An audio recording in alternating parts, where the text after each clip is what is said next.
If Google Drive is asking you to enable third-party cookies before a download works, don't worry. This is a quick fix, and in this video, I'll show you exactly how to do it step by step. Once this is set up, Google Drive should work much more smoothly, especially when you're opening shared files or trying to download documents, videos, or folders that depend on Google services. If this tutorial helps you out, be sure to hit like and subscribe for more easy tech fixes just like this one. Alright, let's jump right in. First, open your browser and type chrome://settings/cookies into the address bar, then press enter.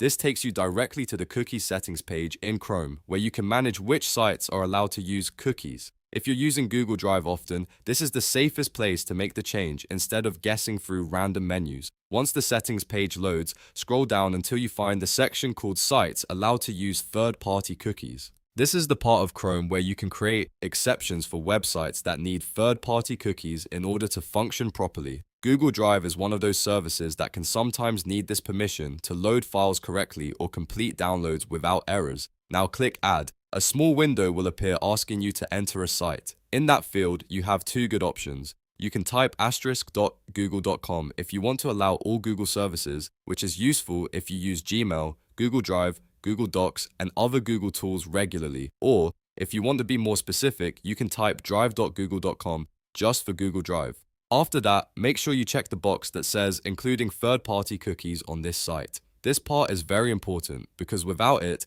the exception may not solve the download issue you're seeing. Then click Add to save the setting. Once added, Chrome will allow Google Drive to use the cookies it needs, which often fixes the problem immediately. If you're still having trouble after that, refresh the Google Drive page and try your download again. In many cases, the file will load properly as soon as the cookie exception is in place. If not, make sure you spelled the site correctly and that the setting was saved under the allowed list. And that's it. You've now enabled third-party cookies for Google Drive download access in Chrome. It only takes a minute, but it can save you a lot of frustration when files refuse to open or download properly. If this video helped, please give it a thumbs up, subscribe to the channel, and turn on notifications so you don't miss the next quick tutorial. Thanks for watching, and I'll see you in the next one.